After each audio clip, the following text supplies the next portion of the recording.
World's largest offshore wind farm?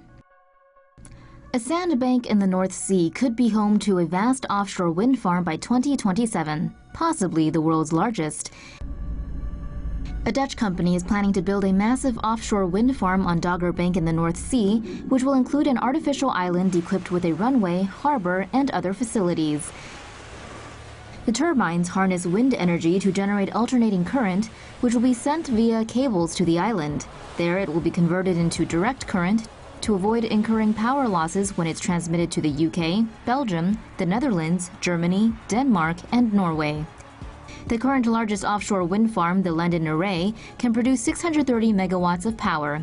The Dogger Bank project, if it comes to fruition, is set to produce over 30,000 megawatts. Energy company TenneT will likely shoulder the €1.5 billion cost of building the island hub and source wind farm developers to install the turbines. Wind farms are popping up all over the world, and for good reason.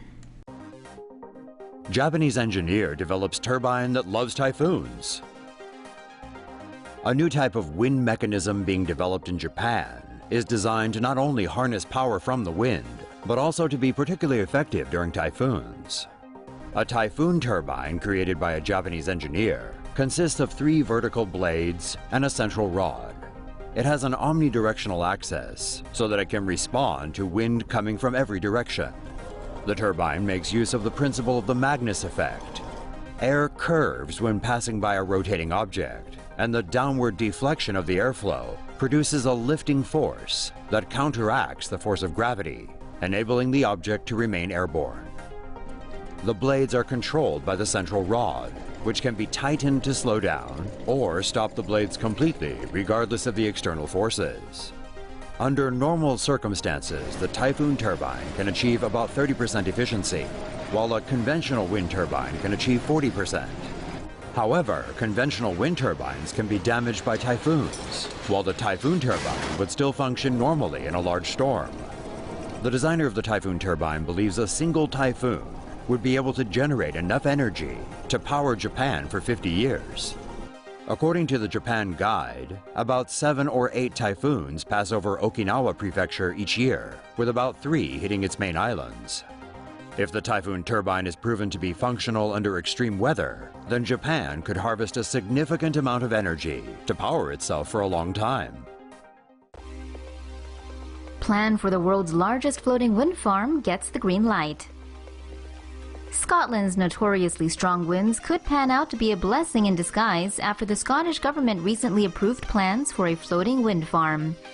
Existing offshore wind turbines, which need to stand on concrete or steel foundations, are expensive if anchored to depths greater than 40 meters. Instead of anchoring turbines to the sea floor, Statoil, a Norwegian energy company, plans to build a floating wind farm 15 miles off the coast of Peterhead, Scotland. 5 floating wind turbines will be installed offshore. The base of each will consist of a floating steel tube filled with ballast. Each wind turbine, measuring about 258 meters high, is then tethered to the seafloor 90 meters down by 3 moorings. Because they're not actually attached to the seabed, these types of wind turbines are cheaper than traditional ocean turbines and can be placed in deeper waters. Each of the 5 wind turbines will have a 6 megawatt capacity. Together, the 5 will be able to power an estimated 20,000 homes. In 2014, Scotland generated 11,740 gigawatt hours of power from wind, which nearly made up a third of Scotland's total energy consumption. Statoil's goal with this $232 million pilot project is to demonstrate global market potential for turbines. Unique wind system may be key to bringing electricity to developing areas. A Minnesota wind turbine company has signed a licensing agreement that will see its energy technology be used in the Netherlands. Sheer Wind has a patented system of harvesting wind power that can produce 6 times more green energy than traditional systems called Envelox for increased velocity. The funnel-shaped Envelox system captures wind from all directions, even with speeds as low as 2 miles per hour. The wind is then funneled through a duct, where it picks up speed. The accelerated wind is delivered to the generators on the ground level, where its kinetic energy is harnessed to produce electricity. Any residual wind will be returned to the environment.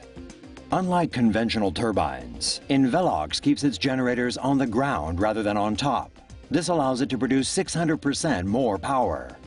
With its capabilities, the powerful device can be used not just commercially, but also in developing nations and in areas where electricity is not readily accessible. Amazon is constructing a wind farm that contains 100 turbines. Amazon has announced a new project that aims to result in renewable energy that will power thousands of homes across America. Amazon Wind Farm Texas is underway.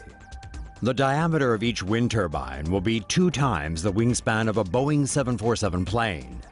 The farm in Scurry County, West Texas, will be comprised of more than 100 wind turbines in total. The wind turbines will generate an estimated 100,000 megawatt hours of wind energy every year, enough to power close to 90,000 homes in the United States. The latest development by the company, along with 4 other clean energy projects, should generate 2.6 million megawatt hours of energy each year to power more than 240,000 homes.